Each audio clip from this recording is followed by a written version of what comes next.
वक्फ संशोधन अधिनियम के खिलाफ सुप्रीम कोर्ट में दायर याचिकाओं पर सुनवाई को लेकर अधिवक्ता प्रदीप यादव ने कहा, वक्फ अधिनियम की सबसे बड़ी खामी यह है कि इसमें गैर मुसलमानों को सदस्य बनने की अनुमति दी गई है। यह एक गंभीर सवाल खड़ा करता है कि जब यह मामला मुसलमानों से जुड़ा धार्मिक विषय का है तो उसमें गैर मुसलमानों की एंट्री क्यों नहीं दी जा रही है,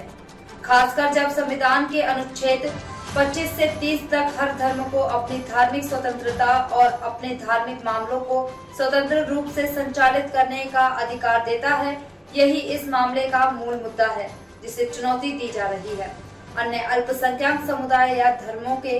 मामलों में भी किसी बाहरी व्यक्ति को उनके ट्रस्ट या धार्मिक मामलों में प्रवेश की अनुमति नहीं होती,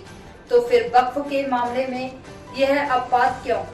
यह सरासर गलत है। जो राज्य सरकारें इस अधिनियम का समर्थन कर रही हैं, वे विकास की बजाय सत्ता में बने रहने के लिए धर्म को ढाल बनाकर राजनीति कर रही है। दलीलें जो हैं वो केवल फिक्स हैं, क्योंकि वक्फ एक्ट जो पास हुआ है उसमें डायरेक्ट आर्टिकल 14 का वायलेशन हो रहा है और आर्टिकल 14 ये कहता है सबके साथ समानता का अधिकार। वक्फ एक्ट में जो सबसे बड़ी खामी डाली गई है कि वक्फ एक्ट में जो मेंबर होंगे वो गैर मुस्लिम हो सकते हैं। तो क्वेश्चन इसी बात को लेकर के है कि गैर मुस्लिम रिलीजियस मैटर में, जहां पर कॉन्स्टिट्यूशन जो है आर्टिकल 25 से लेकर 30 तक हर धर्म को अपने स्वतंत्रता के साथ जीने का अधिकार देता है, अपनी चीज़ों को मैनेज करने की पावर रखते हैं, तो उस पर जो है वक्फ